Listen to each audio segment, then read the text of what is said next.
Bonjour à tous et bienvenue pour un nouveau débat de la République des Pyrénées. Aujourd'hui, un débat consacré à la présidentielle qui approche avec Éric Belli. Bonjour Éric. Bonjour Bruno. Donc Éric Belli est rédacteur en chef adjoint de la République des Pyrénées. Et notre invité, Frédéric Dosquet. Alors évidemment, le CV de Frédéric Dosquet est un peu plus long. Donc Frédéric Dosquet, docteur en sciences de gestion, habilité à diriger des recherches, professeur à l'ESC Pau Business School, auteur de 20 livres et d'articles de recherche, alors très œcuménique, hein, Frédéric. Tout à fait. PS, sur les Républicains, sur l'REM. Votre dernier ouvrage, c'est la 3e édition de Marketing et communication politique, donc un ouvrage fait sous votre direction, avec les contributions d'Éric Barquissot, Herbert Casteran et Réfik Selmi. Frédéric, je vais commencer par une question, on va dire toute bête, un peu bas du front. Cette campagne présidentielle est-elle nulle? En début de semaine, il y a notamment Brice Teinturier d'Ipsos qui a dit que c'est une campagne Tefal parce qu'elle n'accrochait pas. Quel est votre sentiment à vous? Alors mon sentiment, c'est vrai que vous citez, bonjour à tout le monde d'ailleurs, vous citez cette étude de l'Ipsos qui fait part en fait d'un résultat assez contradictoire puisque l'élection présidentielle intéresse une grande majorité, 68%, des personnes interrogées, mais que la campagne en elle-même, effectivement, recueille moins de 1 suffrage sur 2, qui est une baisse, je crois, de 10 points par rapport à la dernière enquête en 2017.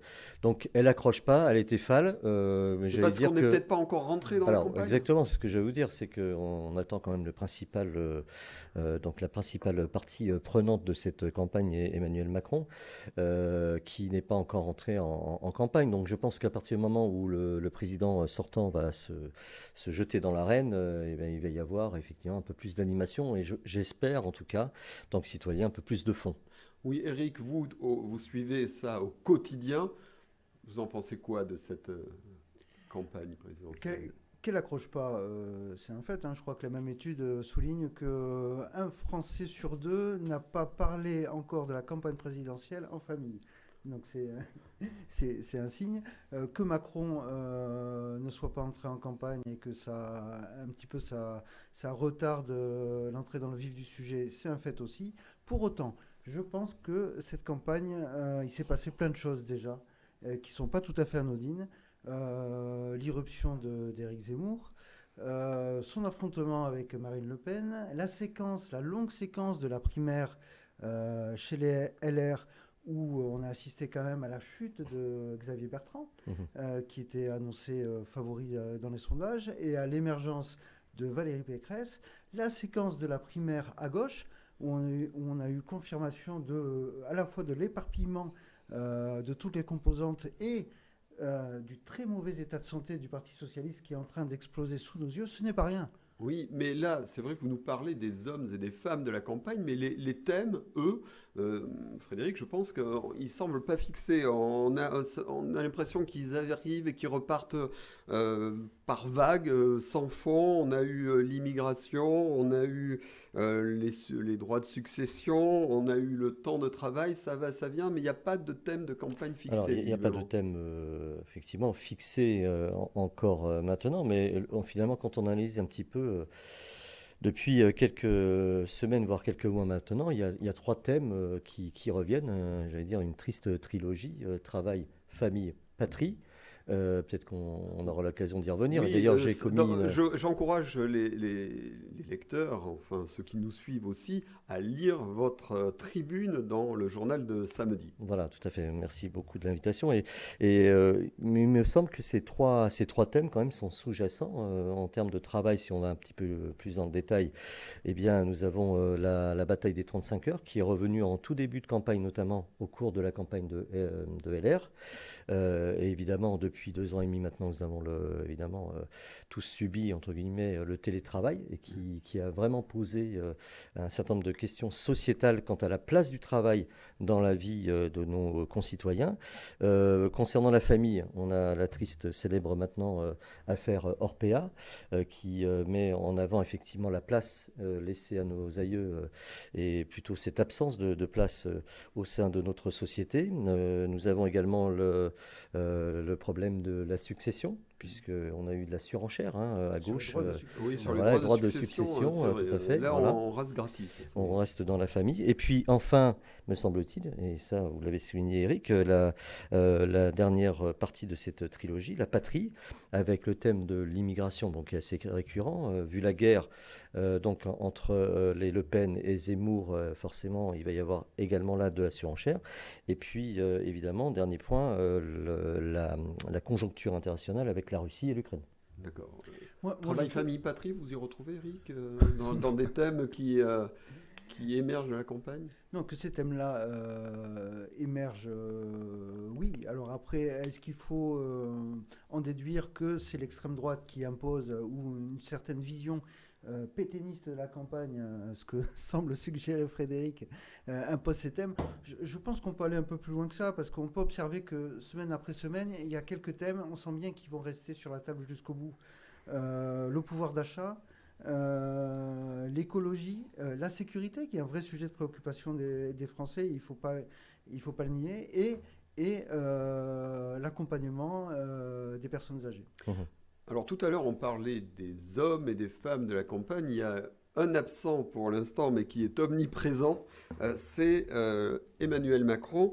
Le fait qu'il ne se soit pas encore déclaré, est-ce que ça pèse sur cette campagne? Quel est votre ressenti, Frédéric? Alors, mon ressenti, c'est de... Est-ce que ça pèse? Alors oui, forcément, ça pèse, et ça rejoint ce que je disais d'entrée de jeu.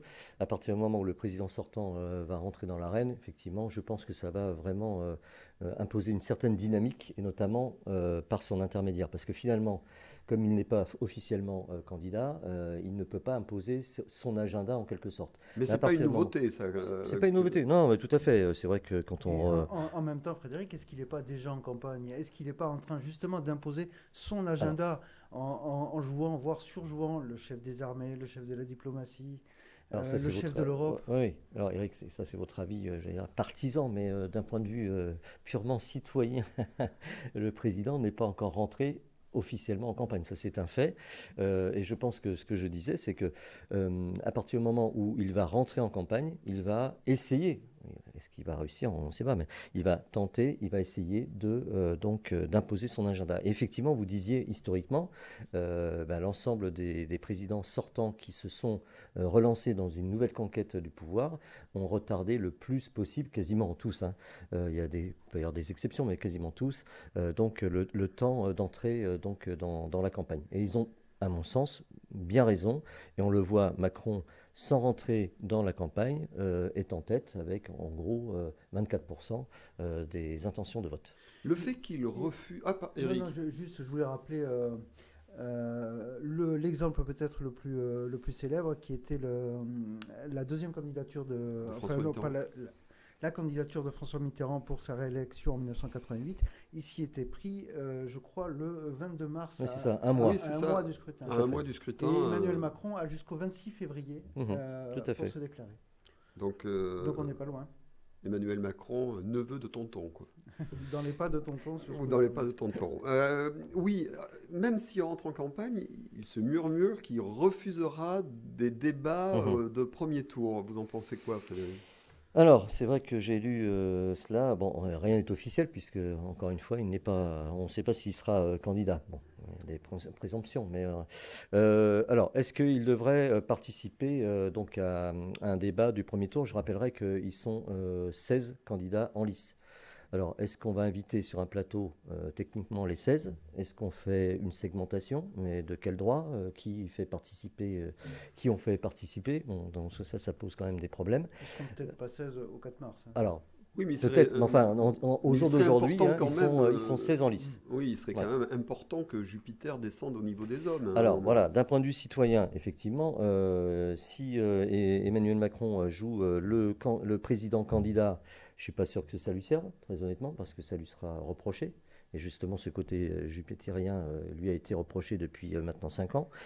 Maintenant, techniquement, est-ce qu'on met, faut pas oublier, hein, il est président de la Commission européenne.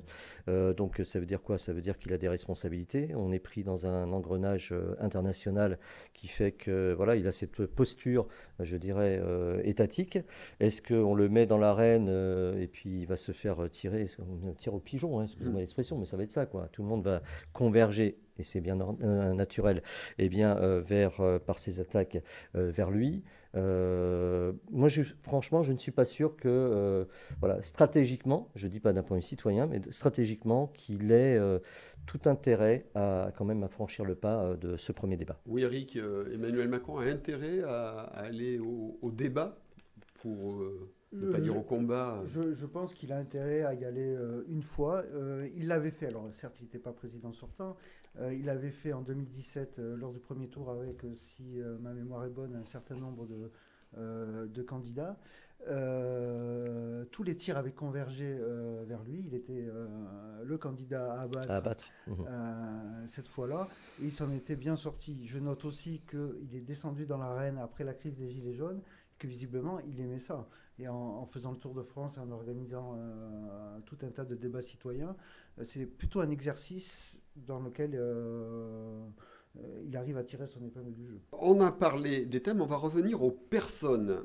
Ça a été marqué ces derniers mois par une vague de primaires. Et la dernière en date, c'est donc la primaire populaire avec son fameux jugement majoritaire. Quels enseignements, Frédéric Dosquet, vous tirez de cette primaire populaire?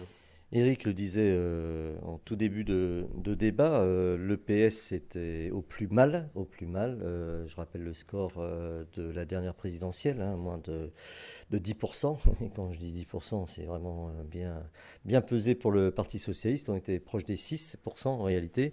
Là, Anne Hidalgo, représentante officielle du PS, est annoncée aux alentours de 3,5%. Donc, j'allais dire, pour moi, très clairement, le PS, on est en train d'assister à la petite mort et peut-être la dernière campagne que pourrait financer le Parti socialiste à l'élection suprême. Pourtant, le PS voit ses enfants plus ou moins naturels en lice. Alors, vous avez complètement raison, parce que quand on ajoute, j'allais dire, des anciens du Parti socialiste, ou je vais intégrer Madame Taubira à proximité du Parti socialiste, en fait, le Parti socialiste est je dirais, le grand absent en termes de poids électoral, mais finalement, ces enfants sont bien présents, voire ces petits-enfants sont bien présents à la présidentielle de 2022. Moi, je citerai Emmanuel Macron, même s'il s'est défendu d'être socialiste, rappelons-nous, au cours de la campagne de 2017. Oui, est-ce que c'est un enfant légitime? Alors, peut-être pas légitime, mais enfin, en tout cas, il a été nourri par la famille du Parti socialiste et de quelqu'un dont on va parler, je crois, tout à l'heure, qui s'appelle François Hollande. Vous ajoutez Macron, Mélenchon, Taubira, Hidalgo. Finalement, le Parti socialiste est là, c'est bien le paradoxe. Il est absent, mais finalement, il est bien présent au cours de cette campagne 2022. Eric? Oui, et on a l'impression qu'il ne sait pas trop vers quel enfant se tourner, pour reprendre la comparaison. Il y a quelques jours, il s'agissait de débrancher Anne Hidalgo au profit de Christiane Taubira.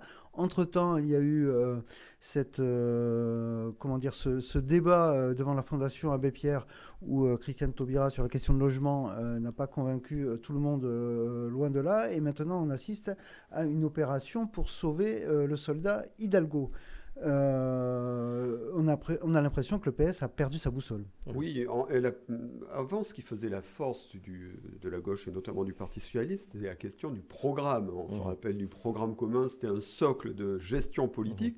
Là, on s'est aperçu lors de la primaire populaire, on a beaucoup parlé des personnes, mais beaucoup moins des programmes. Et on l'a vu quand Christiane Taubira a été questionnée précisément sur le programme sur le logement, elle a un peu séché. Et est-ce que c'est pas qu'une question d'icône plus que de programme maintenant à Oui, gauche? alors très clairement, c'est peut-être pour ça que ça patine et que les Français sont des citoyens avisés, se rendent compte de la pauvreté complètement de cette campagne au jour d'aujourd'hui, parce qu'il y a peu je dirais, d'annonces je veux dire, concrètes et qui peut toucher vraiment les gens, voire même un peu plus loin conceptuelles, qui sont annoncées au cours de ce début de campagne 2022. Alors vous m'avez lancé la balle, je vous la renvoie. Vous avez parlé de François Hollande.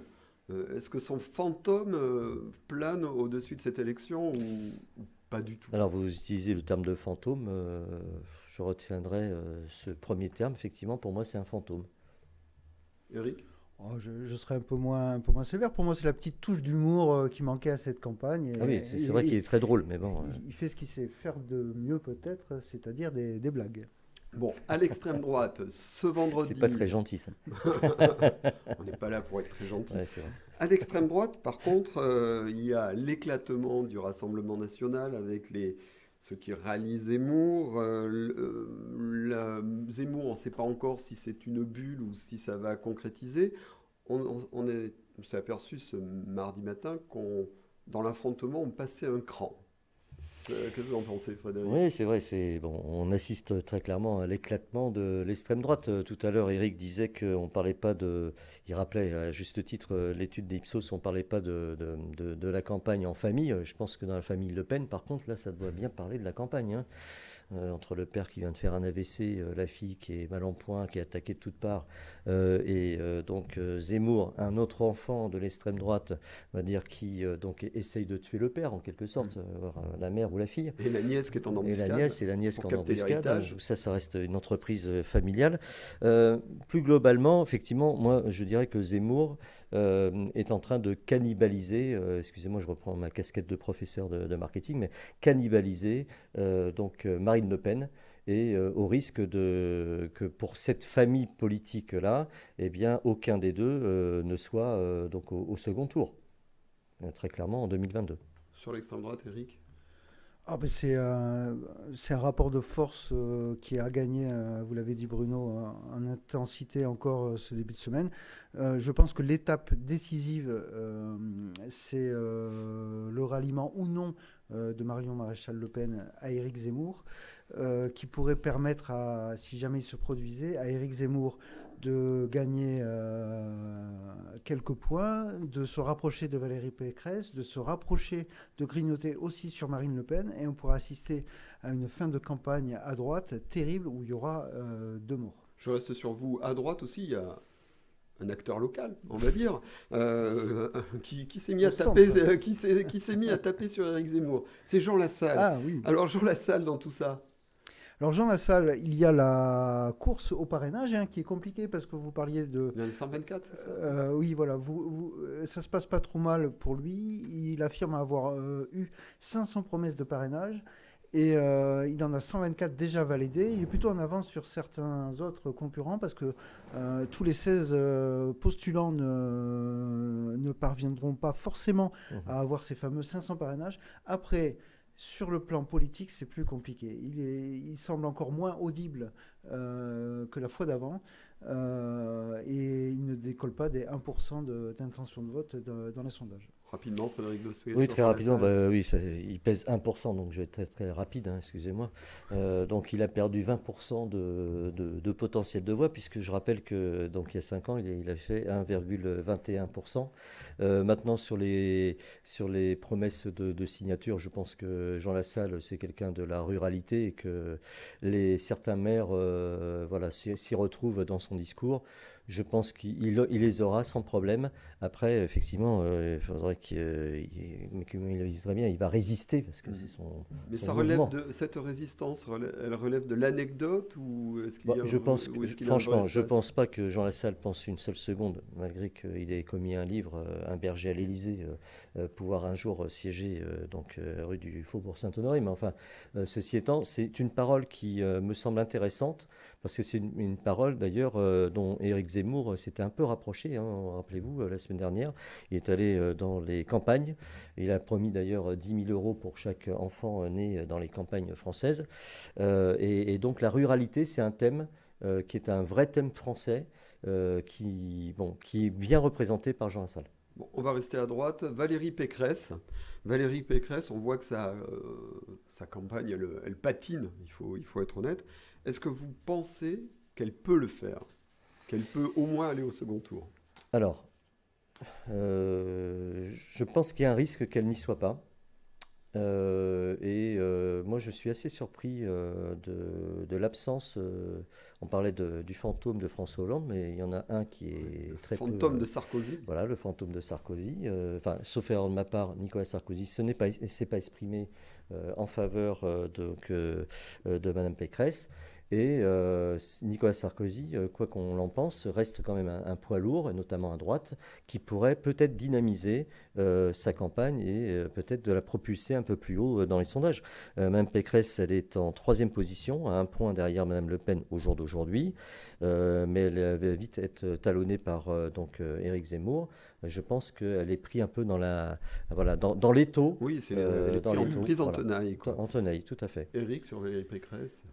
Je pense que c'est la principale victime de la non-entrée en campagne d'Emmanuel Macron, parce qu'elle a besoin de s'affirmer face à Emmanuel Macron pour creuser l'écart face à Éric Zemmour, puis face à Marine Le Pen. Il va y avoir une étape importante pour elle, c'est son grand meeting du 13 février, je crois. Soit elle arrive à partir de là à enclencher une dynamique qui va se conjuguer avec l'entrée en campagne probable d'Emmanuel Macron, et on aura quelque part le face-à-face qui peut se mettre en place pour le 2e tour. Soit elle continue à patiner, et plus les jours vont passer, plus la menace Zemmour peut se faire sentir, et plus l'électorat, on dirait un petit peu chiotti, pourrait être tenté de basculer. Alors, je vais rester sur vous, Éric. On se déporte encore un peu plus vers le centre et on va parler de la maison de commune, parce qu'il y en a un autre dont on n'a pas encore parlé, c'est François Bayrou. François Bayrou qui est artisan de cette maison commune, mais visiblement ils n'ont pas encore ni les portes, ni les fenêtres et surtout pas de toit. Pour l'instant, comme j'ai pu lire sur France Info, sur le site de France Info ce matin, dans la maison commune, autour d'Emmanuel Macron, on est encore dans la tuyauterie. Donc on est beaucoup dans comment les choses vont se passer, quel poids, quelle formation, et peut-être même dans les discussions, il y a quel nombre d'investitures pour les futures législatives. Il y a une question d'argent après pour les législatives. Voilà. Et donc on n'est pas encore sur le fond. Il se trouve que le fond normalement devrait être abordé avec les grands leaders, Richard Ferrand, Édouard Philippe et François Bayrou, dimanche. Excusez-moi, vous voyez, c'est du direct. Alors j'en profite pour me tourner vers... Alors cette maison commune, c'est une maison en pierre, une maison en bois ou une maison de paille? Alors, j'allais dire qu'à droite et au centre droit, quand on indique qu'on va donner comme nom à un mouvement politique le terme maison, rappelez-vous, ça ne porte pas forcément chance. Je vous ramène quelques années en arrière avec la Maison Bleue. Vous vous souvenez, c'était un projet d'Alain Juppé. Et finalement, la Maison Bleue, on ne l'a jamais vue construite. Au moins, voilà. J'allais dire, il manque quand même le grand architecte qui est, comme vous le disiez, Éric, si Macron veut que cette maison commune ait lieu, elle aura lieu. Et s'il reste en place, elle aura lieu. Parce que ça lui servira. Et je pense que ça pourrait lui servir. Maintenant, vous voyez que dans la maison commune, il y en a un qui essaye de se faire une place un petit peu à côté de la cheminée. Il s'appelle Édouard Philippe. Et qu'une fois qu'il avance, on lui dit t'es bien gentil, tu fais deux pas en arrière. Donc en fait, il n'y a pas vraiment, je dirais, dans ce projet-là de maison commune, sur le papier, c'est bien construit, mais en réalité, il n'y a pas grand-chose au jour d'aujourd'hui. Bon, concrètement, on peut dire qu'on est en terre de rugby, la maison risque de tomber sur le chien. Oui, Pierre Albalade des gens. Alors, on va peut-être terminer ce débat pour revenir à la question qui est le thème du débat, le thème même. Est-ce que c'est une campagne pour rien? Est-ce que tout est joué? Est-ce que Emmanuel Macron a la chance, au vu de la campagne, d'être élu dans un fauteuil, ou est-ce qu'il y a encore un minimum de suspense pour faire vivre les journaux, Frédéric? Alors, allez, les deux, mon capitaine, j'allais dire, parce que s'il peut gagner sans se battre ni débattre, j'allais dire, qui pourrait lui jeter la pierre? Après, la campagne, elle ne fait que démarrer, entre guillemets. Vous avez dit que, et très justement, d'un point de vue constitutionnel, on pouvait entrer en campagne, c'est-à-dire se déclarer candidat à partir jusqu'au 26 février. Donc tout est possible et une campagne est faite pour précisément faire bouger ce qu'on appelle les lignes. Alors, il reste très peu de temps, mais vous savez, à l'heure des informations continues, des réseaux sociaux, bref, de tout ce qui fait notre vie environnante, ça peut aller très très vite d'une semaine à l'autre. Et moi, je ne serais pas très surpris de voir des rebondissements peut-être faire que, à partir du moment où le président sortant Emmanuel Macron se lance, eh bien, qu'il y ait un certain nombre d'informations qui commencent à alimenter et à dynamiser cette campagne. Et si je peux finir, si vous permettez, je dirais que c'est une campagne pour rien. Pour moi, non. Parce qu'en 2017, on avait vu un amorçage d'une refonte en quelque sorte de l'échiquier politique qui, pour moi, en 2022, va être complètement confirmée, à savoir vraisemblablement, et on en parlait il y a quelques instants, eh bien, un grand remue-ménage à gauche, avec peut-être potentiellement la fin du Parti socialiste, et à l'extrême droite, avec peut-être la fin de Marine Le Pen. Parce que si Marine Le Pen n'est pas au deuxième tour, très clairement, je pense qu'elle sera avec son papa plus généralement, à la maison. Sans parler de la fin possible des Républicains. Oui, donc plus et généralement, c'est ça la question. Vous oui, voyez, plus généralement, c'est la fin des partis traditionnels pour vous. Peut-être que, effectivement, Emmanuel Macron, qui parlait du monde d'avant et du monde d'aujourd'hui, peut-être qu'il n'aura peut-être pas réussi en 5 ans, mais s'il est réélu, peut-être qu'en 10 ans, ça aurait changé du tout au tout. Éric, campagne pour rien ou encore faut avoir de la mémoire, hein. Une campagne n'est jamais jouée d'avance. Il peut y avoir des impondérables. Oui, il paraît, François Fillon a dit ça récemment. La situation sanitaire, la situation internationale, on le voit, un attentat, sans jouer les complotistes. Une affaire qui sort, une boule puante, une faute de communication. Emmanuel Macron, on peut toujours la faire et il l'a déjà montré.